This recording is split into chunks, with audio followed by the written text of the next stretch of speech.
can convince him all he wants to intellectually. It's a bad thing. You shouldn't gamble. You shouldn't drink. But his heart likes it. What can he do? His heart likes it. If he comes to really love his wife, his family, if he really comes to love the society, if he really loves them, then he'll say, I'm not going to drink. I'm wrecking my family. I'm wrecking my society. I'm wrecking my life. I'm not contributing anything to society. Another person says, what do I care about society? What did society give to me? The more that he loves something good, the more he hates the things that oppose that good. The more that a person loves God, but really has a love for Hashem, because Hashem is our life, and Hashem is the creator, and Hashem is the source of all good. The more that a person is, then the more he hates bad. But not only does he hate it intellectually, he also is disgusted, mius, he also is disgusted in his heart. He can't take it. It's not that he says, oh, I used to like this, but now I don't like it. How did I ever like this? It's so disgusting to me. He can't take, that's called mius. He's disgusted. And that's what King David said, God, check my soul, check my heart, and you'll see that not only do I hate evil, but I also am disgusted by evil. This is a tremendous battle that a person has to fight in order to put his whole mind and his whole being on a totally different level. It's like a person changing his loyalty from America to France. Previously, he was loyal to America, and suddenly he realized America is the worst place in the world, and France is the greatest place in the world, and he totally transforms himself. Why did he transform himself? Because he realizes that if you love America, that's what it used to be, remember in the 60s, if you like America, you'll hate Russia, you'll hate the communists, right? And in Russia, they were saying, if you love the communists, you love Russia, Mother Russia, then you're for sure going to hate America. Yet the more you love your country, the more you'll hate its enemy. The Rabbi is saying over here the same thing. Every Jew really, where is our source? Where is our nationality? Our nationality is the Creator, God. The more you love the Creator, the more automatically you're going to hate anything that's selfish, any sort of dishonesty. To be dishonest to yourself is the worst thing. Because you're being honest, you're being dishonest with the Creator. That's automatic hatred and disgust with anything that's opposite of God. That's a tzaddik. That's a person who's a tzaddik. And it's called a tzaddik v'tovlo. Inside of him, all he feels is good, the love of God. That's his whole being. A tzaddik she'eno gomer, but a tzaddik that's not complete, u'she'eno soneh sitra achra, he doesn't hate this feeling of otherness, but tachlis asina, with ultimate hatred. In his mind, right, he hates it, but it's not, there's a little place for myself. Lochen, therefore, mos gamken, therefore, certainly in his heart, he also has a place for selfishness. He doesn't hate it totally. And all the time that a person does not intellectually and emotionally hate selfishness and egotism. If so, it means that he's got a little door open and is willing to have a little pleasure. He's willing to consider, at least, to do something against Hashem. V'lo husra b'gadim hatzoyim, has not removed the filthy garments. The gamri mikol makol, and the filthy garments, the garments of thought, speech, action, desire, intellect has not totally been removed. He still has, the world still has an effect on him. There are things that make him jealous, there are things that make him angry, there are things that make him afraid, there are things that make him nervous, right? There are things that give him lust that he really wants. He can't, and there are things that make him hate other people, even a little bit. So, and therefore, lo nefach hatov mamish. Therefore, the bad has not transformed to good.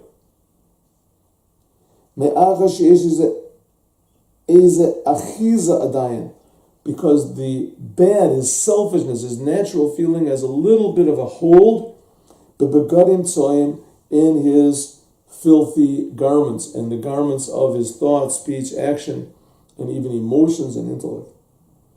Ella but why is he called a tzaddik then? Batal b'meuto. It is negated in its smallness, ukalo chashivi, and it's like it was never there at all. Therefore, he's called a tzaddik. Varalo, he's called a tzaddik, and the bad is his.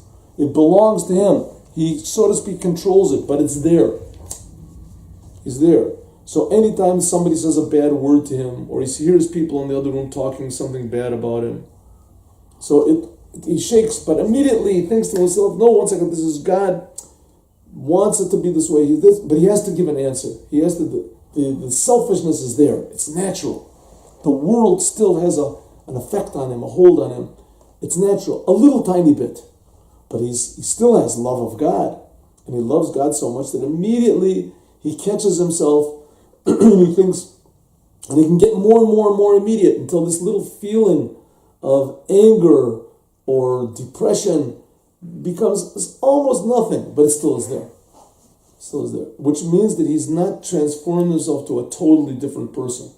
He's still the same person as he was before, but he's just changed his priorities. He changed his priorities. Now his priorities is God, he feels God, but he hasn't transformed himself totally to be the different type of a person that every Jew is supposed to be.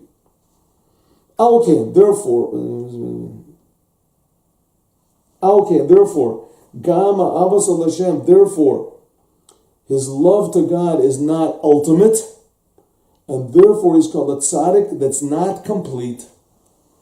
So here in this chapter we learned about what is a tzaddik. A tzaddik is a person who totally transforms himself to feel the truth. That he's being created for a purpose every single instant brand new. And a tzaddik that's incomplete is that he doesn't feel this all the time. He feels once in a while himself. I heard a story from Rabbi Yosef Yitzhak Gorevich, a very good friend of mine. He's a very good teacher in one of the yeshivas in Migdal Emek, I think.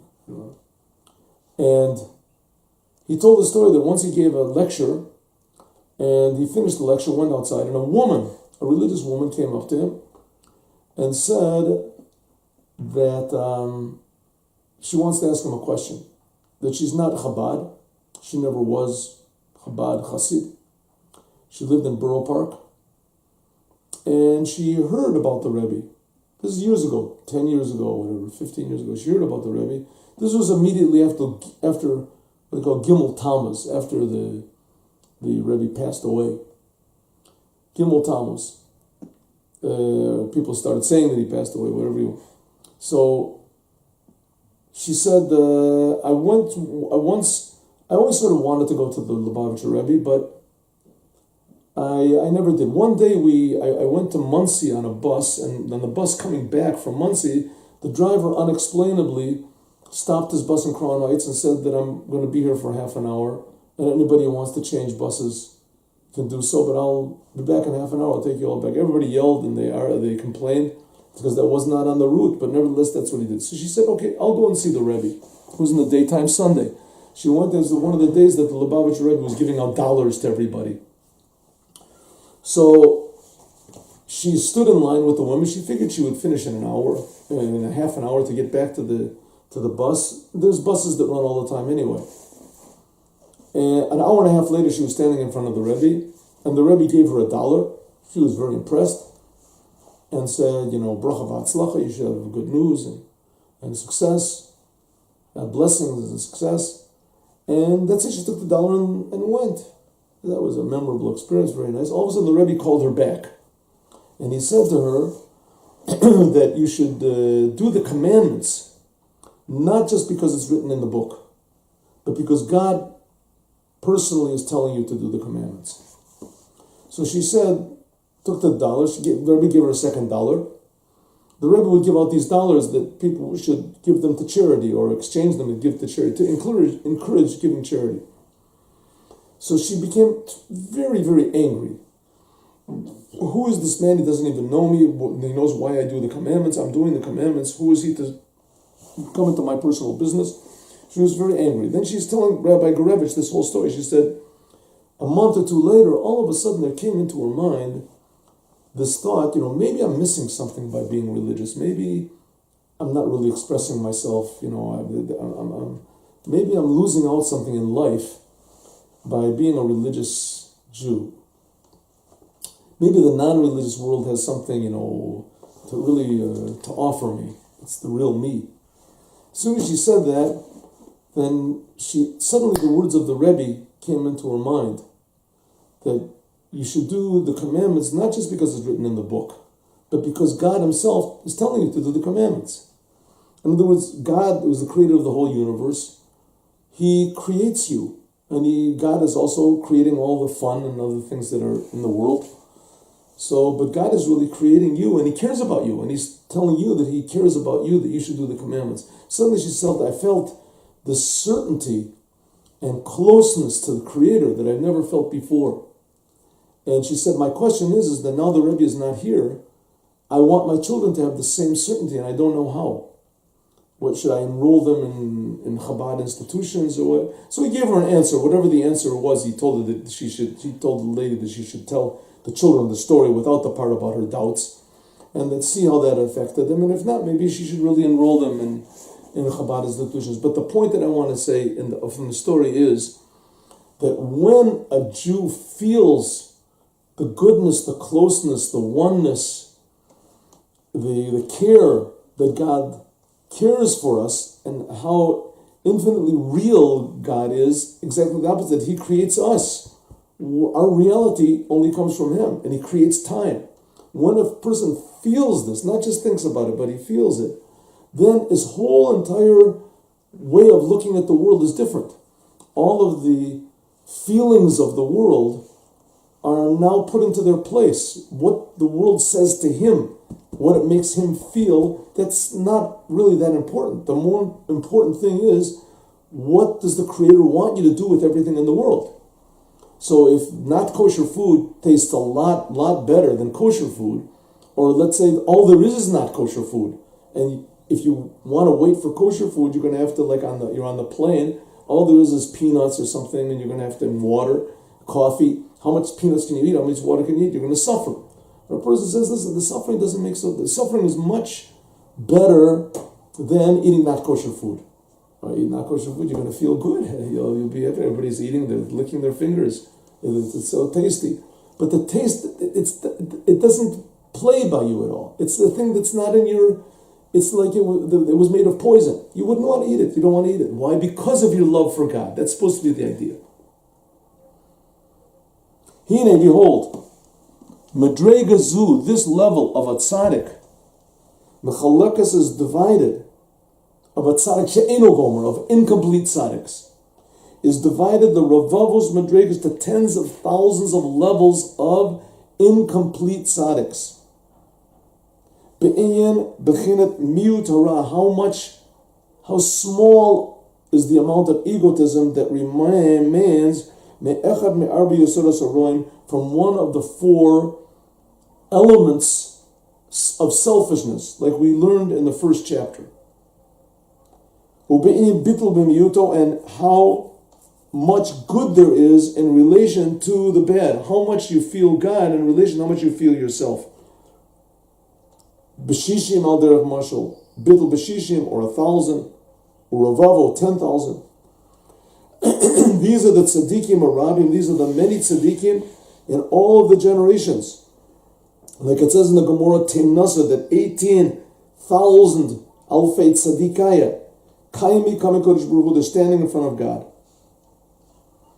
These are all different, these are tzaddikim that have a little bit of bad in them. Now what's the difference between bad, a tzaddik that's not gomer, and a tzaddik that is gomer? For instance, if you go into a restaurant and they give you a pot of stew, kosher stew, but they tell you, listen, you should know that a little drop of milk fell into this kosher stew. No, I don't want to eat it. But you should know that there is 60 times as much meat as the milk. It's permissible to eat. And it is permissible to eat, right? Will you eat it? I don't know. Maybe if you're like really hungry. Why? It's kosher. It's kosher, 100% kosher. They say, you know what? It's already kosher. We're going to put in even more meat. Now, there's not just 60 times the milk. There's 1,000 times the milk. Is it kosher? Now it's even more kosher than it was before, which doesn't make any sense because before it was kosher and now it's kosher. It's the same thing, right? The person says, I don't know. You know what? We'll put in 10,000 times as much. They're filling 1 ounce of milk. There's 10,000 ounces of meat now in this pot. Is it permissible? What's the question? Of course it's permissible, right? But still, it's not the same thing as if they brought you out a pot of meat that was kosher without a drop of milk in it. Why? Why? They're both kosher. It's permissible to eat. Because the pot of milk that has 10,000 in it, if you add another drop and another drop and another drop until there's not 60 times as much milk as meat, and you can even add up the first drop with the other drops that you're adding in. Take an example. I'll give you an example. 1 drop of milk falls into 600 times, 600 times. Yes, 600 times as much meat. 600 times. It's kosher. It's kosher. What if you add on to this drop 9 more drops of milk? Right? 9 more drops of milk. If 9 drops of milk would have fallen in, 9 ounces of milk would have fallen into 600 ounces of meat, it would be kosher. It's more than 60. More than 60. But now you added on these 9 to this 1, you have exactly, it's right on the border now. Now if you add on 1 little tiny more drop of milk, one time, then the whole thing is treif. In other words, the original one that was in there didn't go to sleep. It didn't go away. It didn't go away. It was just sleeping. It was just sleeping. Right? When you put the 1 in the 60, the 1 in the 60, it was knocked out. It's permissible to eat the meat. But if you put a little drop more, then that little drop more will add on to the one that was in there, and it'll make the whole thing forbidden. The same thing is the tzaddik that's not complete. Tzaddik that's not complete, he has a little tiny bit of egotism. He thinks about God all the time. He feels God all the time. He's connected to God all the time. But there's a little tiny bit of egotism, a little tiny bit of maybe depression, maybe a little bit of, I really deserve more, of competition, a little bit of anxiety, a little bit of fears, maybe something bad's going to happen, maybe it won't work out.